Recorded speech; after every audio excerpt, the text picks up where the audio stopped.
Hello everyone and welcome back to Homo Complexus with your host Richard. Today I'm going to be doing a quick little off-the-cuff book review of this book here. It's called Return of a King, The Battle for Afghanistan. It's by one of my favorite authors, William Dalrymple. Definitely go check out his podcast that he has with the wonderful Anita Anand called the Empire Podcast. Really good stuff in there. Now, we're going to take a bit of a turn here. We've been talking about, ancient history stuff in the last few episodes, but today we're going to go to something much more recent. Only 170, 180 years ago or so. The events of 1839 to 1842 of the British in Afghanistan.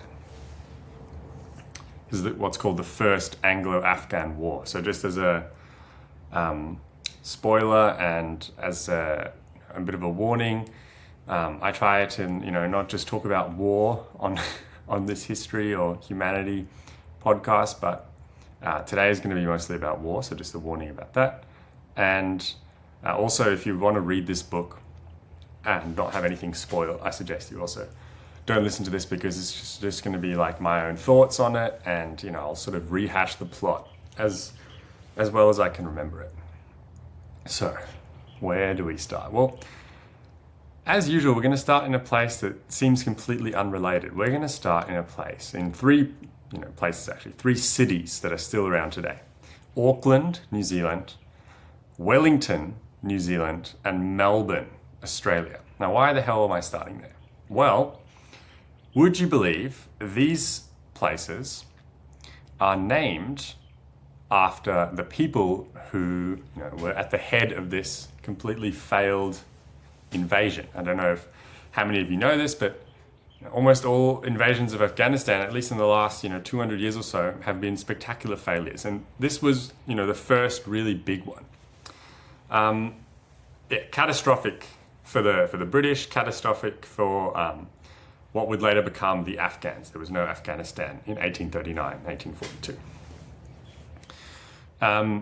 So Auckland in New Zealand. Why am I obsessed with that? Well, Lord Auckland, a guy called George Eden, truly one of the villains of this story, was the Governor General of the British East India Company in 1839 to 1842. And he was the one who decided, in the end, he was the one who had to put pen to paper to make this happen, who decided, I reckon it's a good idea to invade Afghanistan. This, mountainous country that essentially he had never heard of or had never thought about, had never been to, had never seen a map of. His name's George Eden. I don't know how the British lordship stuff works. He was essentially just this rich, posh toff who somehow got elected, by the board of directors of this private company, the British East India Company, to the role of, essentially running everything from India, Calcutta as it was called, Kolkata nowadays, which is right on the eastern coast of India, up in the north, where the Ganges, or one of the outpourings of the Ganges goes out into the Bay of Bengal. This was the headquarters for the British East India Company, and George Eden was ruling India, and he wanted to rule Afghanistan as well, clearly, from there. And literally the capital of New Zealand is named after him. Sorry to, maybe you don't care about that, but I think that's a crazy fact that New Zealand's, not New Zealand's capital, but New Zealand's biggest and most populous city is named after essentially the guy who invaded Afghanistan for the first time for the British. He also funded and started, I believe, the Opium Wars in China. So, truly amazing, horrific character, this guy. And where was I going with this? Wellington, well, there's a guy called the Duke of Wellington. I think he's called Lord Wellesley or something. Wellesley, I think, is his surname. And he is another one of these characters marauding around India in the 30s, 40s, 50s. So there's another one, there's another remnant. And Melbourne, there's a guy called Lord Melbourne, who is sitting back in the UK, back in London, and he's some, important political figure person.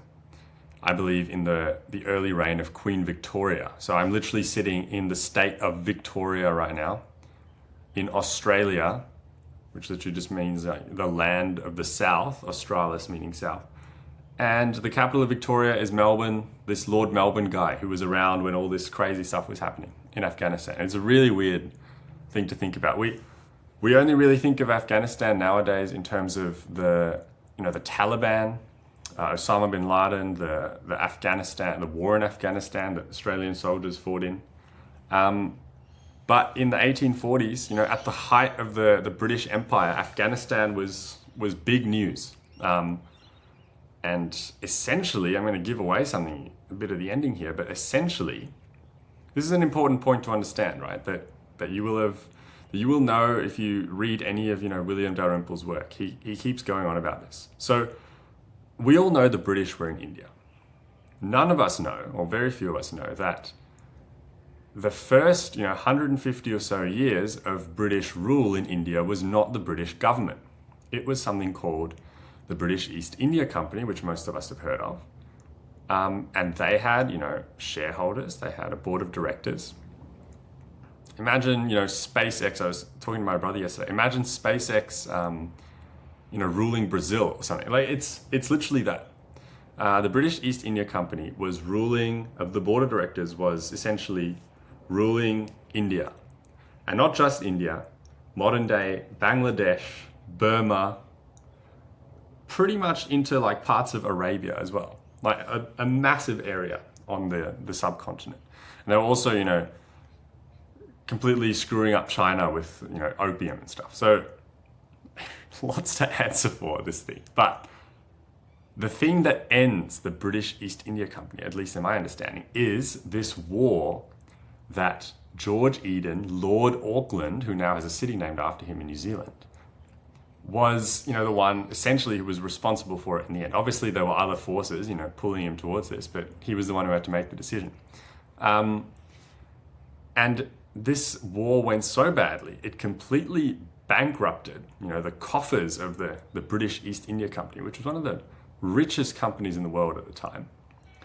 And after that, there's another so this is 1839 to 1842. And after that, in 1857, as a direct result of this, there is a huge rebellion in India, the biggest uprising against a colonial power in the 19th century. I think by far the biggest. Right? In the entire 1800s, this 1857, it's a huge date in India if you go there, even today. In the British accounts, it's called the Great Mutiny. Of course, in the Indian accounts, it's called the First War of Independence. You can make up your own mind about, which is a more fitting name. I know where I stand on that. And this, which came as a direct, almost result, many would say, of this disaster in Afghanistan, where many Indian soldiers died. The British had this really weird way of doing things, very efficient, very cold-blooded and, chilling in a way, but, it worked, where there were very few actual British in India, even though they controlled everything by the 1840s. And they were essentially, they had mastered divide and conquer by this stage, and they were using Indian troops. So they would mostly recruit Indian troops from the north of India. Places like Bihar, and I think around modern day Lucknow, which was then called Awadh, but is now called Uttar Pradesh, UP, as Indians would call it. And they would recruit these soldiers, or just anyone, train them up. The special word for them was a sepoy, which is just a Persian word meaning, I think, I don't want to get this wrong, soldier or something. It's from the Persian sipahi. Sepoy. So whenever you hear sepoy, just think essentially a local Indian, probably Muslim or Hindu, almost certainly, from northern India around, the Ganges plains area, that is fighting in a British uniform with a British weapon under a British officer. Okay. And most of the regiments, most of the people who went to Afghanistan and died for essentially no reason, we'll get to that, were these Indian sepoys. And a lot of them rightly felt completely betrayed by their British officers and their British masters, who sent them there as cannon fodder, essentially just to get blown up by these Afghan hill tribes who knew the country far better than them and who trapped them many times in narrow passes where they just got obliterated. Understandably, the sepoys, these Indian regiments of soldiers that the British had trained up, essentially to fight, the wars in the interests of the British against fellow Indians, right? Yeah, classic tragic story here where you would recruit people from, the soil, from the land, pay them, probably treat them, well in some cases, and they would then be your army to fight, other Indian powers. Crazy. I never knew this. I always thought British soldiers went to India and then fought, like local Indians, but it's not like that at all. It's much more murky and complicated and, almost disturbing in a way. And, let's come back to, the point I was trying to make. 1857, there's this big mutiny, War of Independence. The sepoys are essentially, retaliating against what in their eyes was a complete betrayal by the British in Afghanistan, okay? And from 1857 onwards, the British East India Company does no longer rule India. It is something called the British Raj, which is, always associated with Queen Victoria, because in 1858, the British East India Company is essentially bankrupt and has to be bought out or bailed out by the English Parliament and the English Crown. And from 1858 until, 1947, when, the fateful date that something called partition happens, anyone from the subcontinent knows exactly what that is. That's when India, Pakistan, and Bangladesh, all those modern boundaries were drawn. That happens in 1947. So from 1858 until 1947, India is controlled essentially by the British Crown. And for a long period of that, it was Queen Victoria in charge. So we've set a bit of the background here. Let's get stuck into, George Eden, Lord Auckland, all these characters who are floating around India, Afghanistan, and, the board of directors, everyone who held sway back in London, essentially. And how did this happen? What were they thinking? So we need to go back to, what episode was that? So I made an episode called, in episode 9, The Curse of the Koh-i-Noor. The Koh-i-Noor being this diamond, very large diamond that is now in the English crown jewels. It's the one, like in the actual crown. And this diamond has its origins in the subcontinent, most probably in India. And it was essentially taken from India just after this whole, first Afghan war thing, the first War of Independence, it's all caught up in this maelstrom. And the history of that diamond before the British, take it off someone called Dalrymple Singh, a Sikh, and essentially a child, right, who is the last heir of something called the Sikh Empire, which is in, essentially centered around Lahore in Pakistan, which is in Pakistan today. Before the British get this diamond, it was in the hands of Dalrymple Singh, his father called Ranjit Singh, who was this very impressive, very cruel as well, but often goes together, these things. Military leader who established, the first and only what's called the Sikh Empire. And before Ranjit Singh had the diamond, again, you can go back and listen to the Curse of the Koh-i-Noor episode, but I'll rehash it here. Before Ranjit Singh had the diamond, it was actually in the hands of the Afghan royal family. something called either the Duranis, or very confusing with all the names. I'll try and be super clear about this. Duranis or the Sadozais. And they get it from someone from Iran, Persia, in about the 1740s. So 100 years or so before the events that we're going to talk about today in the first Afghan war, Anglo-Afghan war, there was this Persian guy called Nader Shah. It's an Iranian guy from southern Iran, and he went and sacked Delhi, took all the jewels, took them back to his Iranian homeland. And one of these jewels, the most prized one, literally, like if you're a Lord of the Rings fan or a Hobbit fan, the Arkenstone of Mughal Delhi. The Mughals just being, the ruling dynasty in charge of Delhi and India. Nader Shah has this diamond, and he gets assassinated soon after this, after he does this, big military venture, and one of his bodyguards is someone called Ahmad Shah Durrani, or Ahmad Shah Abdali, later changes his name to Durrani. And he is, in Afghan folklore, essentially the founding father of Afghanistan. So all of that history aside, we have the Afghan royal family, who in 1839, until very recently, were in possession of this Koh-i-Noor diamond. And by this point, it's sort of a side story, but I just think it's interesting. By this point, the Sikhs, Ranjit Singh, who's another character in this story, already has the diamond. Okay, so this is where the diamond is at the moment. The British don't have it yet. The Sikhs have it. The Afghans used to have it. Okay? Now, why the hell did the British care about Afghanistan so much? So, again, this comes back to maps. I'm sorry. But if you want to trade overland with India, and you want to come from anywhere in, the west or the north, you have to go through Afghanistan. This is, I think, where did I go through this? In episode 6, when I was talking about Xuanzang, this Buddhist monk who was alive, 1,400 years ago or something. These are ancient trade routes. The Silk Road, this is something that a lot of us have heard of. It goes through Afghanistan.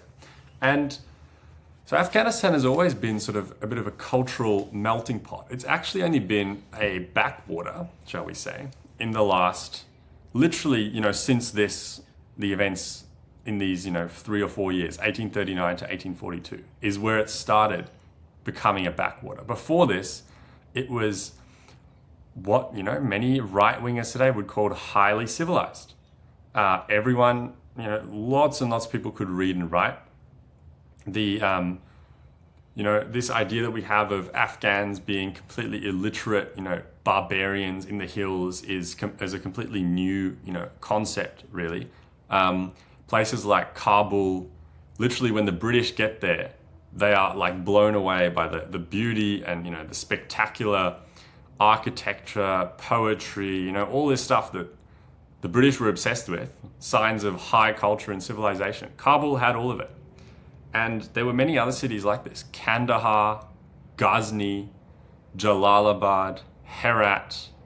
I don't know if any of you have heard of any of those names before. I think Kandahar you might have heard of. All these things, I just, as a 26-year-old, living in the imperial remnants of the British Empire, Victoria, Australia, Melbourne, Australia, I just think of this as these places as places where, US troops and Australian troops went and, shot the Taliban and got shot by the Taliban.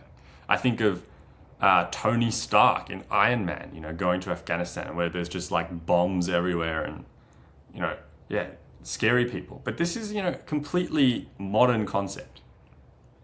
And it's important to keep that in mind, right? That Afghanistan, for thousands of years, was an ancient trade network, at the heart of an ancient trade network. Just because of, the height of the Himalayas and how hard it is to cross them, people had to go through, the Hindu Kush in Afghanistan. These mountains are also, very inhospitable, but they're easier to get through than the Himalayas. So people had to go through essentially Kabul. Everyone had to go through Kabul. If you wanted to get to India, if you wanted to get to the rich country, all the gold and jewels, all the fertile plains in the Ganges, or the Indus, which is now in Pakistan, you had to go through Afghanistan. So that's set the scene. We have Afghanistan, highly civilized place, highly cultured place that has a lot of, infighting. There's extreme cultural diversity in Afghanistan because of all the mountains. So there are lots of different clans and tribes. Then you have these, central powers in Kabul and the other cities that are sort of in more of the plains areas, that are trying to, manage all of this. And it's really, really difficult. No wonder nobody has really succeeded in holding Afghanistan for very long. It's always been a challenge.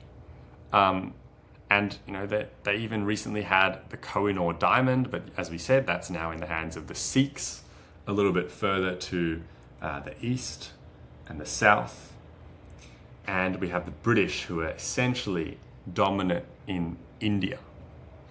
And they're based, remember we said they're based out of Kolkata, which is completely on the other side, on the eastern side of India. But they have, garrisons and, military presence in Delhi and right up to, into Pakistan, very close to modern day Pakistan. And let's circle all the way back again. Sorry, I've had a lot of context. I've been waffling on a bit, but I think it's all important. We come back to this guy, George Eden. What is the information that he's getting that prompts him to make this decision to invade Afghanistan? Well, this is where, essentially the origins of, Anglo-Russian tension comes from. You can all trace it back to this. You can all trace it back to Afghanistan. Another thing that I only ever think about for Afghanistan is that the Russians were there in like the 80s or whatever. Again, this is a very small blip in the proud history of all the tribes and so forth that make up Afghanistan today. But the British essentially invade because of the Russians. And it's based on a very, tenuous piece of intelligence or evidence. There's essentially just this British dude sitting in Iran who is, galloping through the Iranian plains for some reason on his horse.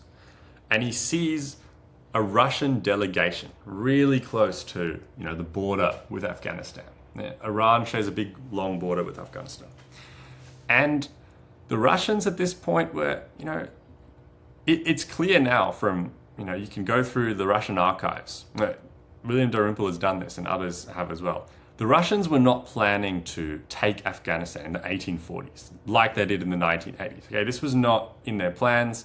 They were, simply just gathering intelligence. They had spies like the British everywhere in the region. But the British was, for some reason, super paranoid about that the Russians would come through Afghanistan and, threaten their most prized possession at the time. And literally still up until, the time of World War II, Churchill was obsessed with India. India was Britain's most prime, or most prized possession, right? They were really scared the Russians were going to take Afghanistan and, threaten their big baby. They're essentially where all the British wealth came from, right? They could just strip India of all its wealth. Just a side note, when 100 years before this, when the British started, infiltrating Indian politics, started winning battles and so forth, India was producing 40% of the world's GDP. And 100 years later, most of that, economic output, due to things like the Industrial Revolution, which was in, England and the UK, and a bunch of asset stripping that happened, and a bunch of, really, horrific things that the British did in India to suppress their economy and boost their own, all of that wealth had essentially traveled to the United Kingdom. And it was now the biggest producer of a lot of things.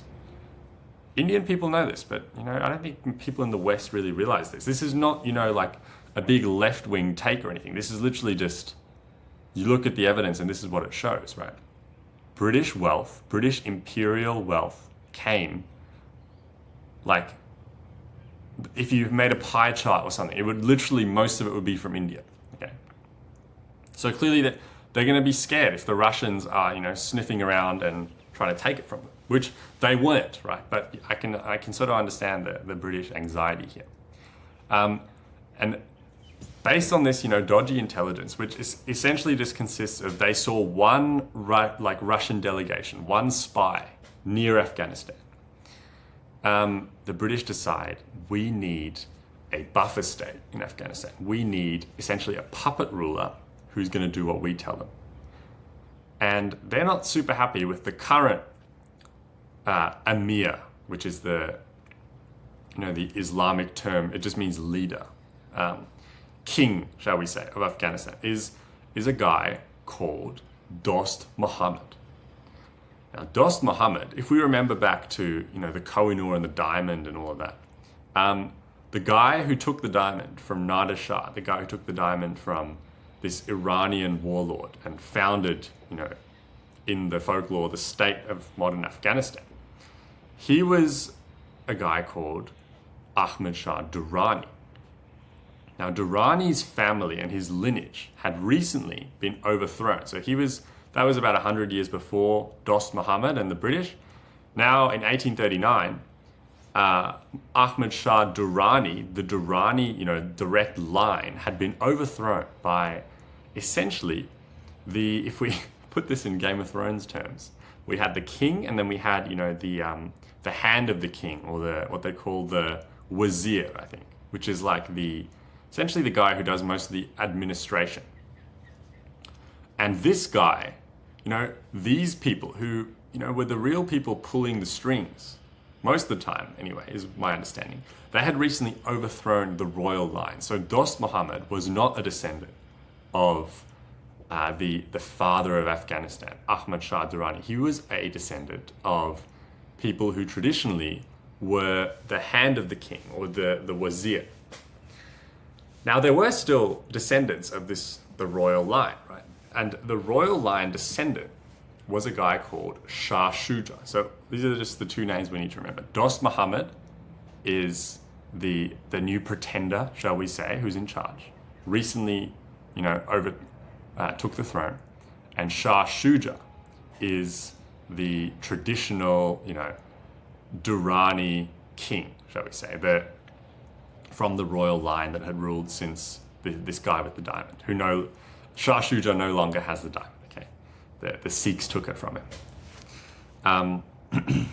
You have these two forces, and Dost Muhammad Khan is in charge. The British, for some reason, think that, Dost Muhammad is going to be more inclined to ally with the Russians than with the British, and they are not happy about this. They want to reinstall Shah Shuja as king. They're going to essentially do the classic, imperial thing of a military coup. Now, this, I'm just going to skip to the end, because this is the absurdity of this, right? So in 1839, they go in with an army, and they topple Dost Muhammad Khan, and they put Shah Shuja in charge. 3 years later, everything has gone to shit so much that the British withdraw, right? And there's a really famous, scene of the British army, that was starving, in a terrible state, trying to flee essentially from Afghanistan back into India. And the only way you can get from Kabul back into India is through really narrow, mountain passes. Still today, you have to drive these, incredibly dangerous. I've looked at, the images on Google Maps, and you can go on Google Street View and things for these, and look at videos. It's really, terrifying. I don't know how you would go there before there were roads.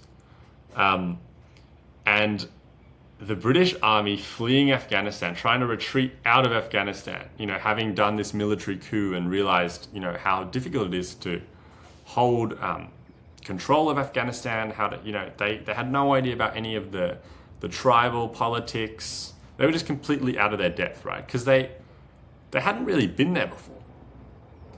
And remember, it's like these colonial British officers, most of whom have never, seen a map of Afghanistan. And they're Indian, like Hindu and Muslim North Indian troops, essentially. There are very few British troops in the grand scheme of things. And they're all trying to get back to India. The Afghans have, just hated what the British have done in their country, not respected any of their customs. They're essentially, they're especially angry with the British soldiers, a lot of whom have, been sleeping around with a lot of Afghan women. And this was a great insult to many of the, proud families and in a very patriarchal culture that Afghanistan clearly still is now with the Taliban. But that's, a bit of a recent thing.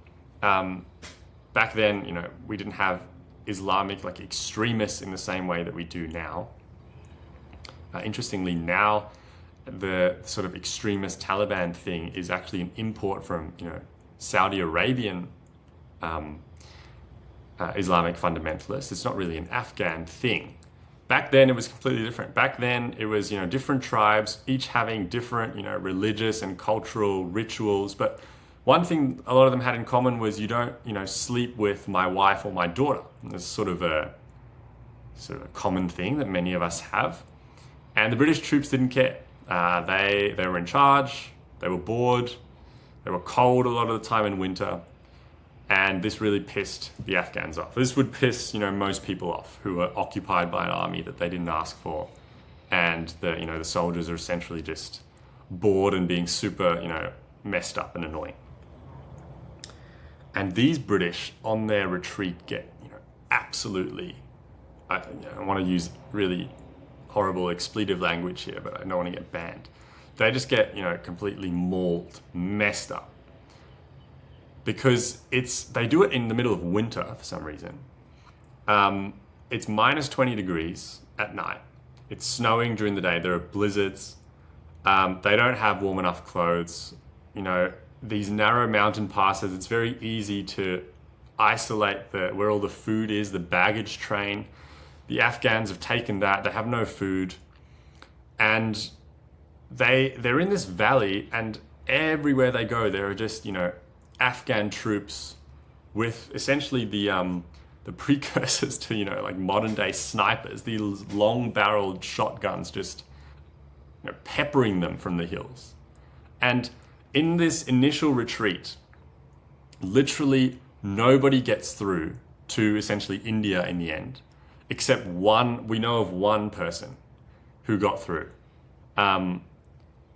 A guy, this is really weird detail, this Scottish surgeon, Robert Bryden or something, I can't remember his exact name, gets through. And actually there are, later on, people realize that there are a bunch of Indian sepoys or Indian soldiers who fled into the hills as, this essential just, what can we call it, massacre was happening.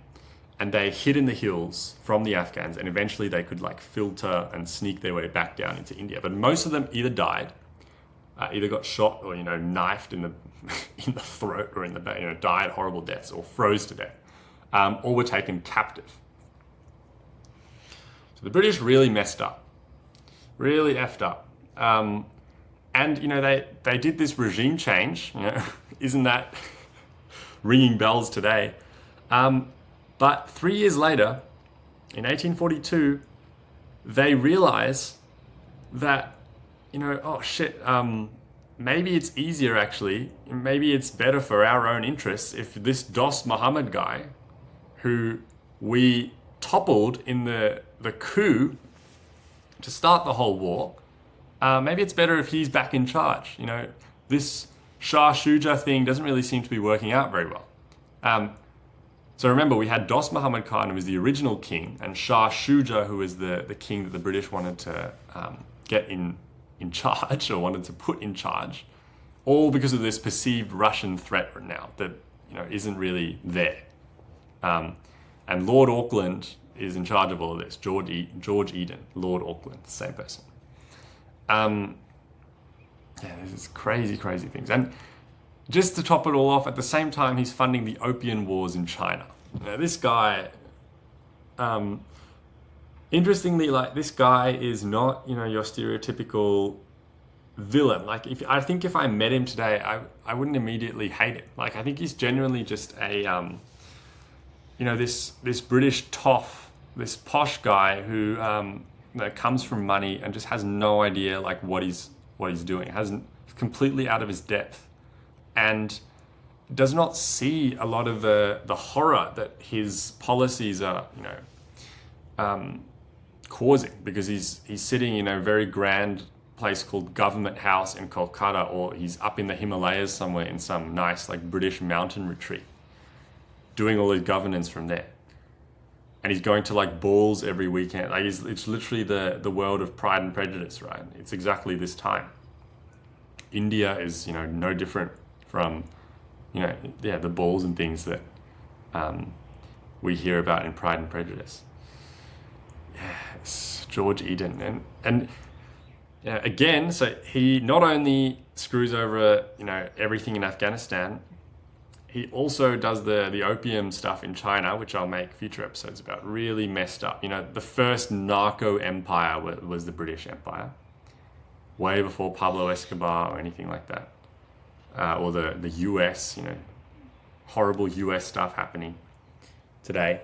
But one of his descendants in the 1950s, a guy called Anthony Eden, the poor Edens, they're really just a bit of a cursed family for this. Anthony Eden was in charge when there was a whole, maybe older listeners will know about this, the Suez Crisis. There was essentially a war started around the Suez Canal, which the British, I believe, funded and wanted to build so that they could control and tax, all the ships going through there, even though it was on Egyptian soil. And Anthony Eden, George Eden's descendant, Lord Auckland's descendant, was involved in a lot of this. Yeah, there must be lots of families like this, but it must be really weird being from a family like this. I don't think, I have nothing against if your surname's Eden. If you're from this family, I got nothing against you. In fact, I think most people should realize that their own families have definitely got some serious, skeletons in the closet. We're not from, we can't control, who we're from, who our ancestors are. And most likely there are some messed up people in there, or people who did, messed up things. We're all complex, creatures. Homo complexus. And I was sorry, I got sidetracked again, but just the mind-boggling thing of this British just disaster is that at the end of it all, the same guy, Dost Muhammad Khan, is in charge. They realize literally the entire point of the expedition, all these deaths, all these, Afghan women that have been mistreated, British soldiers that have been killed as a result, most importantly, Indian sepoys, Indian regiments that have been just massacred, taken into slavery, who, really gruesome detail, who have, a lot of them, the survivors, because it's so cold, have frostbitten hands and feet. So they've essentially got stumps. And a lot of these guys manage somehow to crawl back to Kabul, and they end up begging on the streets. And isn't until a bit later that some of these guys get taken back to India by their British officers. But most of them are lost to history. We know they would have ended up in slave markets in Central Asia. They would have ended up just begging on the streets in Kabul. Who knows what happened to most of these people? I think the ones who died, honestly, were lucky in this. Yeah. So what do we learn from that? That essentially I'm just going to say it, don't fuck with the Afghans. Because, it's such an inhospitable terrain and country that you have no hope of, achieving, if you're a foreign power that has no, desire to understand local customs and local, tribal alliances and things, like, what are you doing there? Honestly, and the fact that, this happened in the 1840s, And we literally had an invasion of Afghanistan like in 2000. I think, when did they withdraw? Like when was this book published? They haven't even fully withdrawn when William Dalrymple published this in 2014. Yeah. So we had the Americans later coming in and essentially doing the exact same thing. I want to read out this quote because it's, just symbolizes, I think, a lot of things that the American empire, as we can call it, has just completely gotten wrong. And in Afghanistan especially, their attitude was not appreciated. So, I've got a couple of quotes that I want to read out. Hope I don't get done for copyright or anything. Here we go. So this is there was a US special envoy in the recent war in Afghanistan called, unfortunately he's got the same name as me, Richard Holbrooke. And lo and behold, there was a guy 170 years before him for the British who essentially had very similar attitudes and made all the same mistakes. And Richard Holbrooke clearly didn't know this or thought that he was going to be smarter or something than the previous guy, who was actually a guy from Ulster, so Northern Ireland, called William McNaughton, something like that. I might be mispronouncing his name. So when William Dalrymple, who wrote this book, Return of a King, so now the title makes sense, right? Return of a King. So Dost Muhammad was king. They tried to install Shah Shuja. Didn't work out. All of them died. All of them, had horrific deaths. Died in the snow, frostbitten, in the slave trade, whatever, like crazy stuff. And then at the end, Dost Muhammad is back as king. Dost Muhammad essentially establishes the borders of modern Afghanistan. He's like a hero in Afghanistan today because he's the one who comes out of this whole debacle unscathed. Yeah. Return of a King. It's not like in Lord of the Rings. This Return of a King is far darker. Anyway, William Dalrymple visits Kabul in 2010. And he speaks to the British special representative, who obviously knows like some of this history, unlike the Americans. A guy called Sir Sherard Cowper-Coles, very British sounding, very posh sounding. And he describes Richard Holbrooke, this US guy, as, it's a funny description, a bull who brought its own china shop wherever he went. So a bull, this just implies this guy has, just wants everything done his way. That's not going to work in Afghanistan. And he sounds, just like a bit of a, nutcase. Brings his own china shop wherever he went. So looks like he brought, a bunch of luxury goods from the US and wanted it like in his command tent or building wherever he went, which is literally exactly what the previous British guy did 170 years beforehand. This is why all the Afghans hated him. Very similar, yeah. And this same British special representative, who clearly didn't like his US counterpart, this is a really funny quote that he has from something called Cables from Kabul, which is his analysis of the failure of the current occupation, okay? Which has just, recently ended. So this is the quote. Getting in without having any real idea of how to get out. Almost willful misdiagnosis of the nature of the challenges. Continually changing objectives and no coherent or consistent plan. Mission creep on a heroic scale. Disunity of political and military command, also on a heroic scale. Diversion of attention and resources. And then, in brackets, just to help the reader, to Iraq in the current case. So not only were the US troops, fucking around in Afghanistan, there was, they got distracted and started the Iraq war at the same time. And 170 years previously, we had Lord Auckland, George Eden, getting distracted by the Opium Wars in China. An equally messed up venture. Poor choice of local allies, weak political leadership.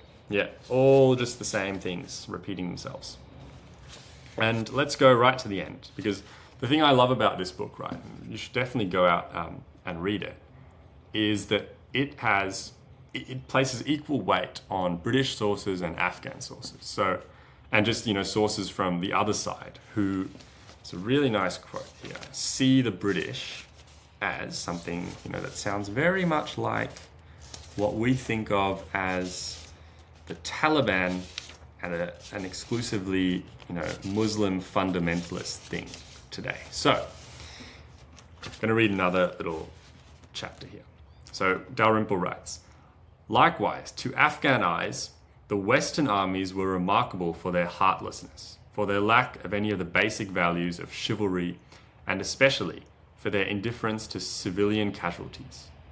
From their rancor and spite, there will be burning houses and blazing walls. Dost Muhammad warns. And then there's a bit of, there's an excerpt from a poem, an Afghan poem. For such is how they show their strength, terrorizing those who dare to resist them, as is their custom. They will subjugate the people so that no one makes a claim to equality. And so Dalrymple summarizes this right as the British, in other words, are depicted in the Afghan sources as treacherous and oppressive, women-abusing terrorists. This is not the way we expect Afghans to look at us.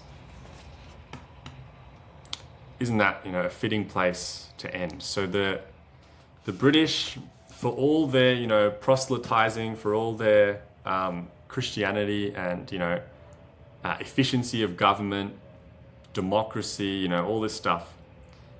If you go to Afghanistan today, that's what most people think. And maybe I'll end on this. The craziest thing, right? So we have that quote there that in the 1840s, the Afghans hated the British so much that they saw them as, women-abusing terrorists.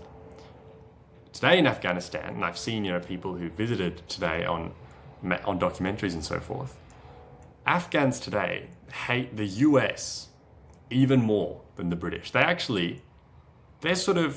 think they still really dislike, British soldiers, but they have a lot more respect for them because I think this was the first Anglo-Afghan war, right? And even there were some British soldiers who at least knew, that they were doing the wrong thing or, had Afghan friends, many of them, and were really immersed in the cultural melting pot of Afghanistan and could appreciate it. I think that's the reason why Afghans today are, a lot more, not forgiving, but just, they don't apparently, deface the war graves of the British in Afghanistan, but they just hate the Americans. And I think, just from what we know, I don't know if any of this made any sense to anyone, but just from what we know from like the stupidity of the British and, what they did in Afghanistan, the complete, senselessness, it literally makes no sense why they went in there and then retreated only for the same guy to be put in charge in the end. The colossal, clusterfuck, fuck up. And yeah, the Afghans still hate the US more. And this was all essentially before Donald Trump. So yeah, crazy things to think about. Sorry that one, ended on a bit of a macabre note, but now you know that a lot of these names, if you're from like, Oceania or New Zealand, Australia, Auckland, we didn't really talk about the Duke of Wellington, but he's, a big figure, not in, as far as I know, the Afghan stuff, at least in the 1830s, but in the 1850s and in the British story in India, the Duke of Wellington, where we get, a beef Wellington from, this guy is, everywhere. Auckland, Wellington, Victoria, Queen Victoria's around for all of this. Melbourne. There's even a street in Melbourne called Peel Street, like right in the middle of the city, and there's a pub called Bobby Peel's because the Prime Minister at this exact point in time, was someone called Robert Peel. Like, you can't make this stuff up. It's all around us, and we should know what these people did. We should know what defined their careers at the time.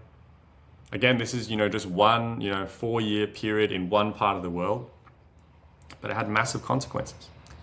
And, this is stuff we've forgotten in the West, in the remnants of, British Empire, but it's not forgotten in Afghanistan. So maybe we shouldn't forget it either. Thank you for listening. Stay curious.